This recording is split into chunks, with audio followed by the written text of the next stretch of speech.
আমি জানিয়ে তো যাবেন নাকি ওইটাই আমি আপনি বস্তার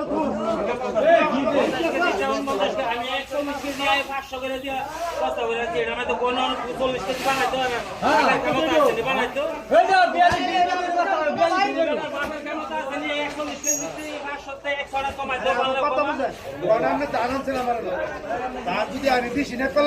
আমার বিচার করবেন আমি 49 কেজি করে নাচ্ছি আমরা ভালো 50 কেজি করে করে আমি বস্তা বান্ধা নেবেন কিনা আর দাম বাড়বেন কত কিছু দিবেন না আমার বিচার করুন না আমার বিচার করুন শেয়ার তো না পারে আপনি না মানলে আমার দাম বুঝাই দিবেন ভাই কথা ঠিক আছে আপনি দাম ফেরত দিবেন না কিসের জন্য হ্যাঁ আপনি বাজার থেকে কুমুরিতে আমি দাম না কোনো আইনি নাই আমি 50 কেজি নাচ্ছি আপনি 50 কেজি আমার বুঝাই দিতেন না কেউ ভাই